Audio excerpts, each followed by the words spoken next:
Mesdames, Messieurs, bonjour et bienvenue. Vous suivez Zena TV, la chaîne de la diaspora. Tribune libre à Emmanuel Okamba. C'est un sujet particulier que nous allons traiter aujourd'hui parce que, vous le savez, depuis 2009, le Congo recense quasiment tous les 2 ans ses fonctionnaires. En 2017, il y a eu un dernier recensement. Il était normal pour nous de revenir en fait sur les causes de ces recensements répétitifs et surtout de bien comprendre pourquoi aujourd'hui on compte autant de fonctionnaires fictifs, et c'était l'occasion pour nous d'avoir un homme qui nous éclaire quasiment tous les mois sur ces tribunes publiées dans les dépêches de Brazzaville. Alors, le thème donc, de cette tribune, c'était le contrôle des emplois dans la fonction publique vers des économies réelles. Emmanuel Okamba, vous nous avez habitués à des titres un peu bizarres, mais là, les choses sont plus ou moins claires. Qu'est-ce qui se passe exactement dans la fonction publique congolaise? Bonjour, monsieur Cyr.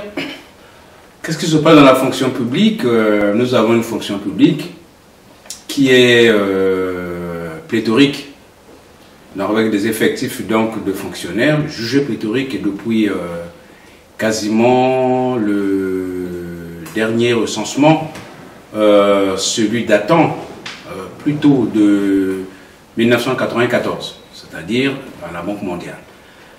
Et cet effectif pléthorique est d'à peu près 80 000 agents civils, auxquels il faut ajouter environ 70 000 militaires. Donc ces effectifs sont jugés pléthoriques et d'année en année, on essaie de comprendre pourquoi cet effectif est pléthorique, notamment l'émergence ou en tout cas la résurgence des emplois dits fictifs. Alors, avant qu'on aille dans les détails, Emmanuel Okamba, on va déjà comprendre la fonction publique congolaise. Comment est-elle composée?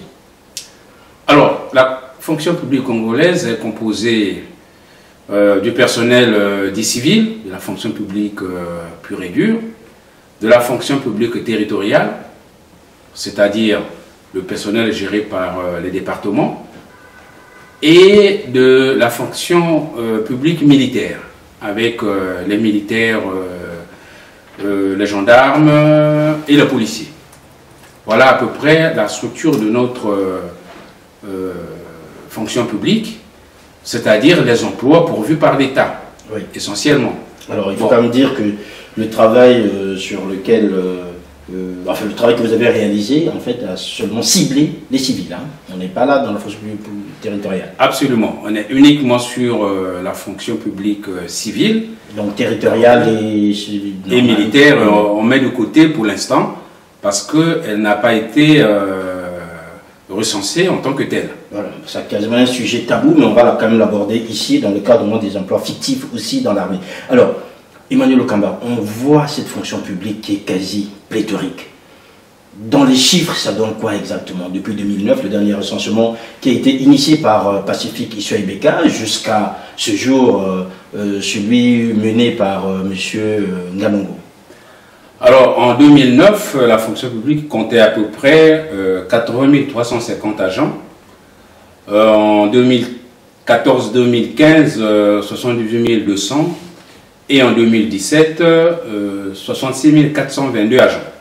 Quand on a ces chiffres, on se dit, ben voilà, tout va bien, puisqu'on voit les chiffres sont dégressifs. Or, en fait, ça cache quand même un phénomène qui est assez bizarre, c'est celui des emplois fictifs, puisqu'on voit en 2009, en fait, le chiffre, on est autour à peu près de 2000 et quelques, on monte jusqu'à 13 000 emplois fictifs en 2017. Oui, ça a été multiplié quasiment par 6. Mais c'est dû à quoi? Comment on peut expliquer, en fait, on recense, on trouve des emplois fictifs, quasi 2 ans après, ben, le chiffre est encore exponentiel. Alors, il y a des raisons que l'on peut dire structurelles et puis des raisons qu'on pourra dire conjoncturelles. Alors, commençons d'abord par les structurelles. Alors, les raisons structurelles, nous avons une fonction publique qui est complètement, au niveau de la qualité, complètement inversée. C'est-à-dire qu'au lieu d'avoir plus de personnel d'exécution, nous avons davantage d'encadrement. On a 60% des effectifs de la fonction publique, des cadres et assimilés, et 40% d'exécution. Dans une pyramide à l'envers. Donc c'est une pyramide renversée. C'est déjà un premier problème structurel. Un deuxième problème structurel, c'est une fonction publique qui est jugée pléthorique, c'est-à-dire que la fonction publique congolaise, vu notre population d'environ 4 300 000 selon les instituts chargé de recenser donc la population, oui. On devrait avoir à peu près 50 000 fonctionnaires civils. Or, là, nous sommes à 66. Parfois, nous allons jusqu'à 80 000. Donc, on a structurellement un problème de sureffectif. Au niveau conjoncturel, nous savons que l'État a fait beaucoup d'efforts pour essayer de résoudre ce problème de sureffectif, en essayant d'informatiser la structure. Et finalement, il s'avère que cette informatisation est difficile à réaliser. Car en fait, le système de notre pays est tel que les agents qui gèrent donc le fichier des fonctionnaires ont trouvé là une opportunité pour s'enrichir, disons-le de façon plus crue. Oui. Voilà. Et donc, cette raison pour s'enrichir, en fait, est due à une perte de motivation. Car en fait, ces agents pensent qu'ils ne sont pas suffisamment rémunérés, et pour se rémunérer, donc eux-mêmes, ils créent des fonctionnaires. Ils créent donc des fonctionnaires fictifs, ils créent des emplois fictifs, et ils se font donc rémunérés par le fait qu'ils sont chargés de gérer le fichier de la fonction publique. Alors, Emmanuel Okamba, quand vous entendez les agents de la fonction publique, nous allons se dire, mais voilà, c'est nous qui prenons, alors qu'eux-mêmes sont sous des ordres. Est-ce qu'il n'y a pas comme ça aussi un phénomène, en fait, qui est globalisant, qui part de l'agent jusqu'au cadre lui-même, voire même aux responsables politiques qui sont chargés de gérer notamment ces emplois au sein de la structure étatique? Certainement, il y a le phénomène de corruption. Donc, la corruption, nous savons comment elle évolue dans notre pays, puisque chaque année, nous gagnons un point. Donc, négativement. Dans le bon sens ou dans le mauvais sens? Dans le mauvais sens, justement. Oui. Et nous gagnons des points qui ne sont pas bons du tout, car en fait, notre indice de perception de la corruption est très élevé. Il était de 142, nous étions 142e pays du monde sur 169. Et aujourd'hui, nous sommes à environ 162e. Donc, nous avons gagné négativement trop de points. Donc, la corruption, en fait, tend à se généraliser. Et donc, ces fonctionnaires qui sont en charge de gérer aussi bien la solde que le fichier administratif de la fonction publique, eh bien, trouvent là aussi une opportunité de se remplir la poche. Donc, en prenant l'exemple sur aussi des responsables politiques qui eux-mêmes inscrivent parfois des gens, des proches, des parents qui n'ont pas, qu'on retrouve en fait parfois dans ces emplois fictifs aussi. Alors, l'employeur principal du Congo, comme vous le savez, M. Cyr, c'est l'État. Donc, nous avons un secteur privé qui n'est pas très développé. Donc, le principal pourvoyeur des emplois, c'est l'État. Et donc, l'État, nous ne pouvons pas satisfaire tout le monde. Eh bien, ceux qui sont en charge de gérer le fichier de la fonction publique trouvent là d'opportunités pour se remplir la poche. Selon le dernier recensement de M. Bininga, de M. Calix Ganongo, qui est le ministre des Finances, on retrouve 66 422 emplois civils de la fonction publique officiellement, sauf que ces emplois sont répartis de manière inégale en fait, sur l'ensemble du territoire. On voit par exemple dans les Kuala, on a par exemple 1,12. Quand vous arrivez à Brazzaville, quasiment 60% des fonctionnaires sont à Brazzaville. Oui, c'est ce que on pourrait appeler le désert administratif. C'est-à-dire que les emplois sont gérés essentiellement à Pointe-Noire et à Brazzaville. Les autres départements sont en carence de fonctionnaires. Donc ça veut dire que l'État n'y est pas présent ou comment ça se passe exactement? L'État y est présent, mais pas suffisamment. C'est-à-dire que aujourd'hui, très peu d'enseignants, par exemple, ou très peu de fonctionnaires territoriaux acceptent d'aller dans les départements éloignés de Brazzaville et de Pointe-Noire.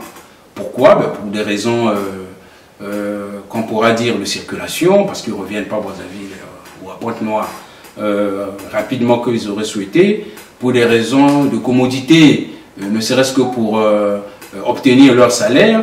Certains sont obligés de revenir à Brazzaville pour toucher leur salaire. Donc, il y a toute une politique d'aménagement du territoire, d'organisation du territoire, qu'il va falloir mettre en œuvre pour qu'il y ait une répartition équilibrée des agents de l'État sur l'ensemble du territoire.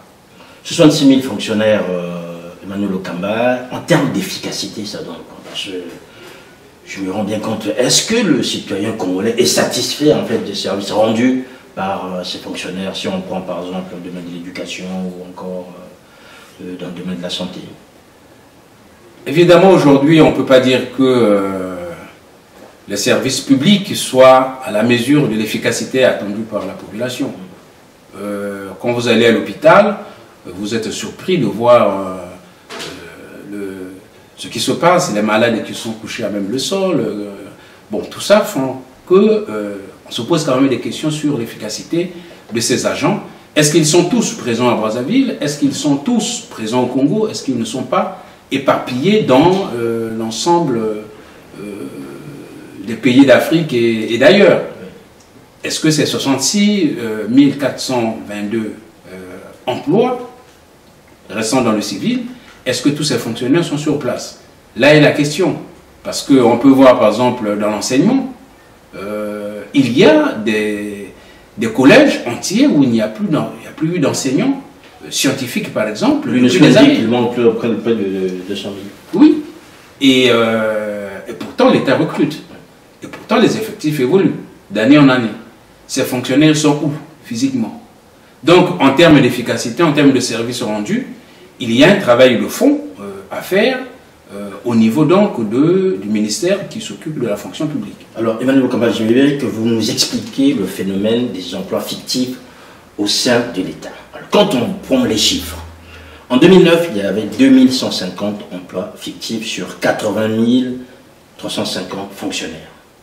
En 2015, on compte 78 200 fonctionnaires et 3641 emplois fictifs. Maintenant, ce qui est assez phénoménal, entre 2015 et 2017, soit 2 ans en fait, on retrouve 13 578 emplois fictifs contre 66 422 fonctionnaires réels. Il y a un problème. Comment peut-on en 2 ans passer du simple quasiment en quintuplant les chiffres? Oui, il y a un problème qui en fait est dû au fait que l'État voulait, dès 2010,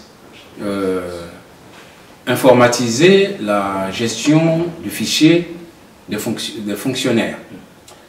Alors, ce projet, qui était un projet très intéressant, puisque l'État voulait mettre donc un contrôle biométrique des fonctionnaires. Donc il y avait un appel d'offres. Hein, il y avait un appel d'offres qui a été gagné par une société franco-suisse et qui malheureusement n'a pas été payé comme il se devait. L'État n'a pas assuré ses engagements. Non seulement l'État n'a pas assuré ses engagements vis-à-vis donc de ce prestataire de service, mais aussi vis-à-vis des fonctionnaires, notamment les agents qui étaient censés recenser le personnel, mais aussi les informaticiens qui, eux, devaient harmoniser l'ensemble des fichiers de la fonction publique, parce qu'il y en a plusieurs. Il y a celui qui s'occupe du recrutement, le fichier qui gère la solde, le fichier qui gère les carrières. Donc il fallait ramener tout ça en un seul fichier. Sauf que les informaticiens, et tout comme les agents recenseurs, n'ont pas eu gain de cause. Résultat. Est-ce qu'ils ont saboté finalement le travail? Enfin, si vous me permettez, le mot est peut-être assez dur. Il y a eu un peu, ils ont laissé faire ou je sais pas. Alors, n'ayant pas eu gain de cause, les uns et les autres, chacun s'est replié sur ce qu'il sait faire. Donc, le prestataire suisse s'est retiré et les agents se sont donc retrouvés, cette fois-ci, avec un fichier qui est déjà démantelé. Donc, ils ont reconstitué, donc en intégrant des nouveaux agents pour pouvoir gagner plus. Donc, ce qui explique en fait qu'en 2 ans, en fait, entre 2015 et 2017, qu'on passe de 3641 à 13 578. Absolument. C'est donc l'absence de contrôle total, puisque ce contrôle comptable qui se fait tous les 2 ans ou tous les 2 ans et demi n'assure que la présence physique. En fait, les agents qui opèrent dans ce domaine sont très habiles, puisqu'ils fabriquent des cartes d'identité, ils fabriquent tous les documents nécessaires. Donc ce sont des véritables... Donc c'est des faussaires en fait, c'est des faussaires. Des faussaires, absolument. Oui. Et donc des réseaux très organisés, et contre lesquels l'État devrait lutter. Ah, mais ces réseaux sont au sein de l'appareil de l'État, Emmanuel Okamba. Je ne vois pas comment l'État lui-même arriverait en fait à l'éradiquer, puisqu'on voit très bien, vous nous dites, entre le fonctionnaire qui est chargé de gérer le recrutement et celui qui est à la solde, ben, c'est que des petits fonctionnaires, entre guillemets, mais qui finalement arrivent à mieux s'en sortir. On a le pouvoir. Celui qui gère l'information, c'est celui qui a le pouvoir. Oui. Vous savez, monsieur, si dans les organisations, c'est un peu comme ça. Donc, eux détiennent les fiches, ils détiennent l'information, et par conséquent, ils ont le pouvoir. Donc, le pouvoir, non seulement de manipuler ces données, mais aussi d'en tirer profit. Voilà. Donc, vous savez qu'aujourd'hui, l'emploi se vend à Brazzaville. Il suffit d'avoir de l'argent, vous avez de fortes chances de trouver du travail. Et trouver du travail, mais pas dans le sens de l'efficacité que l'État aurait dû avoir, c'est-à-dire l'équilibre entre l'offre et la demande du travail. L'État a cette mission de gérer de manière efficace ses besoins en ressources humaines, d'une part, et les besoins de cette organisation qui est la fonction publique dans sa volonté, dans sa capacité à répondre aux besoins des concitoyens. Emmanuel Okamba, expliquez-nous dans la fonction publique, c'est quoi un emploi fictif en fait, finalement? Un emploi fictif, c'est tout simplement un emploi qui n'existe pas. C'est-à-dire qui n'a pas été voté, qui n'a pas été déterminé par les statuts de la fonction publique. C'est donc pas plus ni moins qu'un emploi volé.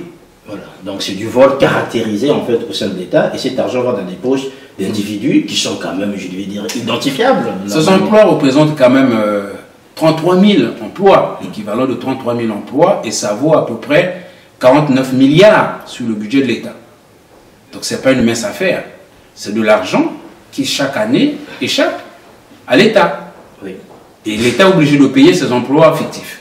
Donc, la solution qui était donc de faire un contrôle cybernétique, c'est-à-dire un contrôle par l'informatique, aurait été une très très bonne solution si, et seulement si, l'État avait fait le nécessaire, c'est-à-dire renouveler le personnel qui est en charge de la gestion du fichier. Voilà, donc au Congo, en fait, même les morts perçoivent encore leur salaire, et bien d'autres encore qui ne sont pas physiquement présents, mais on a vu quand même des phénomènes assez bizarres, des gens qui n'étaient pas, mais qui voyagent, notamment ici au sein de la diaspora, qui répartaient rapidement à Brazzaville pour aller pointer. Une fois le pointage fait, ben, ils rentraient, continuaient à percevoir leur salaire sans problème.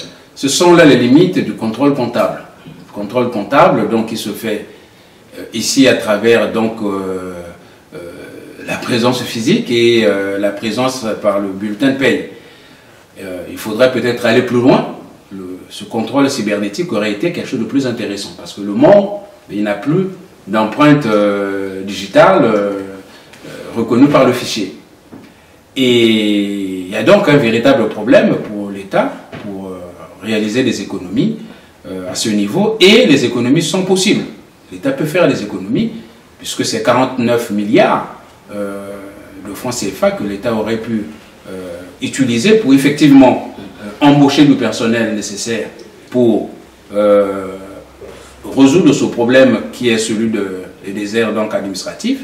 Et bien ces 33 000 emplois sont purs et simplement volés, sont purs et simplement inexistants, alors que l'État dépense de l'argent. Voilà. L'État dépense de l'argent, Emmanuel Okamba, tout le monde rêve de travailler pour l'État ou au sein de l'État. Ici en France, on connaît les méthodes de recrutement, soit par concours interne, par concours public. Comment recrute-t-on au Congo? Parce que beaucoup de gens doivent se poser la question, outre le fait d'acheter son emploi au sein de l'effectif de l'État, comment l'État recrute au Congo, Emmanuel Okamba? L'État recrute par concours. Ah bon? Normalement, l'État. Normalement, est-ce qu'aujourd'hui, pratiquement, on voit très rarement, quasiment pas d'annonce des concours de recrutement de l'État. Les emplois de l'État sont pourvus par concours. Officiellement. Il y a des textes officiels qui existent, comme quoi l'État recrute par concours. Absolument. Donc le fonctionnaire, pour passer donc de l'État civil, si j'ose dire, de l'État de fonctionnaire, il faut passer par un concours. Et donc, ce concours qui sont organisés par l'administration périodiquement en fonction des besoins des postes qui sont libérés dans l'administration. Or, il s'avère que aujourd'hui, non seulement ces concours ne sont plus organisés comme il se doit. Ils ont quand même été organisés entre temps. Ils ont été organisés pendant un moment donné. Les étudiants qui rentraient dans certaines écoles professionnelles passaient par un concours. Comme l'ENAM. Comme l'ENAM, comme l'école des instituteurs. Ils passaient par un concours. Donc, une fois admis au concours, ces étudiants étaient donc destinés à occuper la fonction, les emplois de la fonction publique. Donc, aujourd'hui, avec le phénomène de la guerre civile que le Congo a connu, eh bien, il a fallu rattraper, essayer d'occuper des postes qui étaient vacants. Donc, à un moment donné, l'État a fait exception, à recruter un peu sans passer à la louche, comme ça, directement à la louche, et puis voilà. On devenait fonctionnaire. Et voilà, et cela a donné donc des idées à certains agents véreux qui ont trouvé là l'occasion de s'enrichir sur le dos de l'État. Voilà. Une occasion de s'enrichir sur le dos de l'État, nous on n'aura pas cette chance, Emmanuel Okamba, je ne pense pas qu'on puisse se souhaiter. Alors, globalement, quand on voit en fait ce tableau assez sombre, hein, est-ce qu'on peut espérer en fait assainir cette situation, outre les mesures cybernétiques? Est-ce qu'il peut y avoir aussi des mesures disciplinaires en fait, puisqu'aujourd'hui on parle de rigueur et de vérité, Emmanuel Okamba? Oui, le problème de la discipline, justement, c'est là l'enjeu du problème, car en fait ces fonctionnaires sont bien connus. Ceux qui vont toucher l'argent à la solde sont connus. Bien, le problème c'est que personne n'a été sanctionné, personne n'est sanctionné. Et quand personne n'est sanctionné, on est dans une impunité totale. À ce moment-là, le système ne peut que perdurer. Alors, est-ce qu'il y a des possibilités, est-ce qu'il y a des chances de faire évoluer ce système? Bien sûr, il y a déjà la notion de sanction. Donc, les fonctionnaires qui sont pris la main dans le sac doivent être traduits en justice. S'il y a 2 ou 3 cas exemplaires, les autres vont comprendre. Il y a déjà ça. Et puis, il y a le contrôle comptable à travers le recensement ne suffit pas. Il faudra un contrôle donc cybernétique, c'est-à-dire la solution biométrique est une solution viable, est une solution pertinente. Et puis une autre solution, c'est celle de revenir au concours. Chaque agent qui veut montrer qu'il appartient à la fonction publique doit le prouver par un texte. C'est d'abord son admission au concours et ensuite le décret ou l'arrêté qui le nomme en tant que fonctionnaire. Or aujourd'hui, ces textes sont de moins en moins utilisés.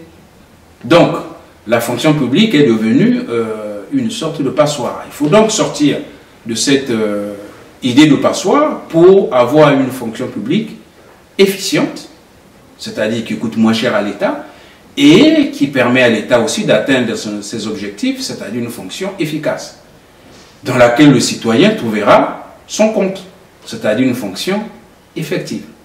Voilà, une fonction effective, Emmanuel Okamba, ceux qui nous regardent, notamment du côté de Brazzaville ou du côté populaire, se dire, mais voilà, ces gens-là du côté de Paris nous tapent dessus. Or, ce phénomène-là n'est pas que congolais, en fait. Hein. En Afrique centrale, il y a d'autres pays qui sont confrontés quasiment aux mêmes mots. Oui, si je vous parle de la corruption, il n'est pas... C'est pas le propre des Congolais. Le propre des Congolais. C'est pas pour autant qu'on doit les excuser par rapport à ça. C'est un état d'esprit. Donc on retrouve le même phénomène au Gabon, on le trouve au Cameroun. Une fonction publique pléthorique avec toujours des emplois fictifs. Les mêmes raisons qui produisent exactement les mêmes conséquences. Donc au niveau de la CEMAC, au niveau donc de la sous-région, de notre région économique, le phénomène s'oppose. Comment donc contrôler ces emplois fictifs au niveau des États, puisque ça coûte de l'argent aux États? Donc, la solution, évidemment, le Congo seul ne pourra pas s'en sortir. Il faudra aussi qu'au niveau de la CEMAC, les chefs d'État, tous réunis, fassent un jour, une journée, une séance sur l'organisation des fonctions publiques. De façon, et surtout sur ce phénomène de l'emploi fictif, pour pouvoir trouver des solutions qui soient applicables dans l'ensemble des États de la CEMAC et qui permettent finalement à chaque État d'avoir une fonction publique efficace, performante et effective. Emmanuel Kamba, pour terminer, on voit qu'au Congo, y a-t-il réellement une volonté pour les autorités publiques en fait, d'endiguer ce phénomène? Quand vous analysez en fait... Alors, s'il y a des recensements à répétition, oui.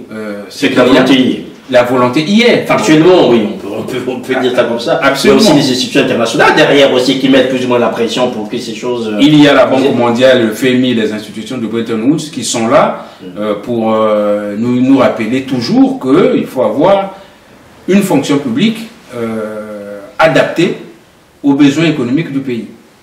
Donc une fonction publique qui est pléthorique, ce n'est pas intéressant pour le pays. Donc la volonté des autorités, je pense qu'il y a la volonté. Maintenant, la volonté ne suffit pas. Il faut des actions. Il faut que l'État aussi s'assume. Parce que le projet qui a été lancé en 2010 aurait pu être une bonne solution si l'État avait assumé ses responsabilités. Vis-à-vis donc des contrats que l'État signe, mais aussi vis-à-vis du personnel fonctionnaire. Donc, lorsque l'État donne les charges à ses agents, il faut que l'État aille jusqu'au bout, c'est-à-dire satisfaire ses agents pour qu'ils ne fassent pas n'importe quoi. Si ces agents avaient reçu leur prime correctement, nous pensons qu'on n'aurait pas vu ces effectifs qui auraient été multipliés par 6 en 2 ou 3 ans. Donc, des fonctionnaires de l'État qui se vengent sur l'État. Absolument. Un phénomène assez bizarre, Emmanuel Kamba. Alors, nous parlons ici, en fait, des fonctionnaires civils de l'État. On va rapidement aborder, puisqu'on n'a pas besoin de chiffres officiels, mais on va rapidement aborder cette même question des emplois fictifs au sein de l'armée. Emmanuel Kamba, en 2015, en fait, le journal Le Patriote a publié, en fait, un tableau assez édifiant que notre armée aussi, je dirais, est peuplée de soldats fictifs. C'est vrai. Sur les 9134 emplois fictifs qui avaient été identifiés en 2014-2015, 4012 étaient dans l'armée, c'est-à-dire à peu près 57%. Je vous dis ça de tête. Donc c'est quand même un chiffre assez important. Alors quand on prend l'armée, c'est un terme un peu globalisant, mais en fait on parle là de la fonction publique, notamment des hommes qui sont chargés de protéger l'État ou de garantir l'ordre public. C'est-à-dire des militaires, les militaires à eux seuls, justement c'était les 4012, auxquels il faut ajouter les policiers, 1481 à peu près. Donc rien que les militaires en fait, si on prend les militaires et les policiers, ils représentaient à eux plus de 80% des emplois fictifs identifiés en 2014-2015. Alors pourquoi? Eh bien parce que les recrutements, là aussi, on revient au même problème. Les recrutements sont faits pas toujours dans les règles de l'art, selon les besoins, selon l'urgence. On prend le personnel qui est disponible, les jeunes qui sont disponibles, ils sont engagés, et le temps de refaire les papiers et tout ça, c'est pas toujours évident. Ceux qui usurpent les grades, c'est aussi valable pour l'armée que pour la fonction publique civile. Ceux qui usurpent donc les grades, c'est un phénomène extrêmement grave. Ceux qui usurpent aussi les arrêtés, ils ne sont pas sur tel ou tel arrêté, alors qu'ils déclarent lors du recensement qu'ils ont été recrutés par tel ou tel arrêté. Donc, tout ça montre que c'est un phénomène qui est généralisé dans toute la fonction publique, civile comme militaire. Emmanuel Kamba, peux-tu continuer à espérer sur cette fonction publique? Finalement, quand vous nous décrivez ce tableau, on doit se poser une question en se disant, est-ce qu'on a la fonction publique qu'on mérite finalement? Le Congo ne mérite pas cette fonction publique telle qu'elle est aujourd'hui. On ne peut pas dire ça. Le Congo mérite mieux. Et nous pensons que les dignes fils du Congo peuvent nous donner une fonction publique digne de ce nom. Et si la fonction publique est bien gérée, c'est pour le bien de toute la population. Donc aujourd'hui, nous pensons que ces recensements à répétition montrent un malaise profond. Et donc, c'est un appel qu'on peut faire vis-à-vis des autorités, qu'il faut une solution radicale. C'est pas là, parce que ces recensements coûtent quand même de l'argent à l'État. À les faire chaque fois, ça coûte de l'argent. Cet argent peut être investi dans un audit complet de l'emploi de la fonction publique, dans un audit complet des effectifs de la fonction publique, dans un audit complet de la rémunération de la fonction publique. Et si ce travail est fait, il pourra donner lieu à une informatisation, à une solution à la fois biométrique, mais à la fois centralisée, une information qui permettrait finalement à l'État de mieux travailler, de mieux organiser l'emploi public. Car ces emplois publics, l'État en a besoin, puisque c'est le seul employeur du Congo. Donc si c'est le principal employeur, notre système privé étant ce qu'il est aujourd'hui, donc il est nécessaire que l'État soit bienveillant vis-à-vis du public, vis-à-vis de la population congolaise. Et peut-être relancer le projet cybernétique, en fait, finalement. L'État, normalement, devrait le relancer et cette fois-ci, assumer ses responsabilités jusqu'au bout. Merci, Emmanuel Lokamba. Merci, Monsieur Cyr. Je pense que ces entretiens que nous menons, au fur et à mesure, devraient éclaircir notre population à mieux comprendre les phénomènes que nous étudions à chaque instant. Je vous remercie en tout cas. Mais c'est nous surtout, je pense que vous avez pu vous enquérir de la situation, je dirais peut-être pas réelle, mais en fait factuelle, telle que nous l'avons dans cette fonction publique congolaise. On vous retrouve le mois prochain au Emmanuel Lokamba. Merci à toute l'équipe qui s'est mobilisée pour réaliser en fait cette émission. Un grand coucou à Nokokumo Ngakoso. Merci à vous toutes et vous tous qui nous suivez, qui êtes désormais abonnés en fait à Tribune Libre. Portez-vous bien et à la prochaine fois. Au revoir.